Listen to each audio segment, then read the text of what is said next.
Professor Jayashankar Telangana వ్యవసాయ విశ్వవిద్యాలయం వారు అందిస్తున్న వాతావరణ ఆధారిత వ్యవసాయ సూచనలు ఇప్పుడు తెలుసుకుందాం. హైదరాబాద్ వాతావరణ కేంద్రం వారు అందించిన సమాచారం ప్రకారం రాబో 5 రోజులు రాష్ట్రంలో అక్కడక్కడా తేలికపాటి నుండి ఓ మోస్తరు వర్షాలు కురిసే అవకాశముంది. పగటి ఉష్ణోగ్రతలు 39 నుండి 43 డిగ్రీల సెల్సియస్, రాత్రి ఉష్ణోగ్రతలు 24 నుండి 30 డిగ్రీల సెల్సియస్ మధ్య నమోదు కావచ్చు. రాష్ట్రంలో అక్కడక్కడా ఉరుములు, మెరుపులతో కూడిన వర్షాలు కురిసే సూచనలున్నందున రైతులు చెట్ల కింద నిలబడరాదు. కోసిన పంటలను ముందు జాగ్రత్తగా సురక్షిత ప్రాంతానికి తరలించవలను. మార్కెట్కు తరలించిన ధాన్యం తడవకుండా టార్పాలిన్తో కప్పి ఉంచవలను. కోతకు సిద్ధంగా ఉన్న కూరగాయ పంటలను కోసుకోవాలి. వడగళ్లవాన కురిసిన ప్రాంతాలలో మామిడి రైతులు తోటల్లో పడిపోయిన కాయలను సేకరించి మంచిగా ఉన్న కాయలను మార్కెట్కు తరలించాలి. పగిలిపోయిన కాయలను అలాగే తోటలో వదిలేసినట్లయితే తెగుళ్లు ఆశించే అవకాశముంటుంది.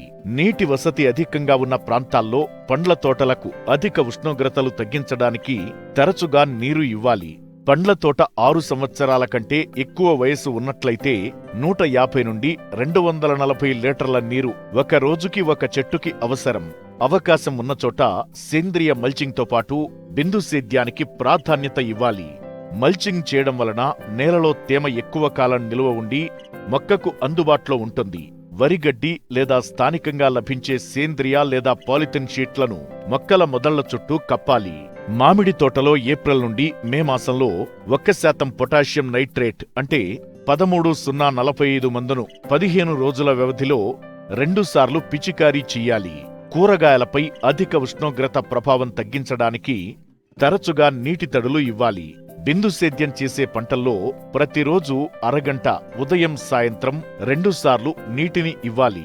కోళ్లు పొడి వేడి వాతావరణాన్ని తట్టుకోవడానికి షెడ్లలో ఫ్యాన్లను, ఫాగర్స్ను అమర్చి షెడ్లను వరిగడ్డితో కప్పి స్ప్రింక్లర్లను అమర్చాలి. కోళ్లు ఎక్కువ మోతాదులో తినుటకు అనుగుణంగా మెత్తటి దాణాను పెట్టి త్రాగుటకు చల్లటి నీటిని అందుబాటులో ఉంచాలి.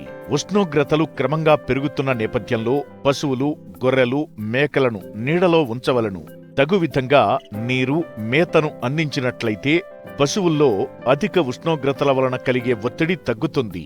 అధిక ఉష్ణోగ్రతల వలన పాలలో వెన్న శాతం తగ్గకుండా ఉండటానికి పాలిచ్చు ఆవులు, గేదెలకు పూత దశలో ఉన్న పశుగ్రాసాలను మేతగా వెయ్యవలను.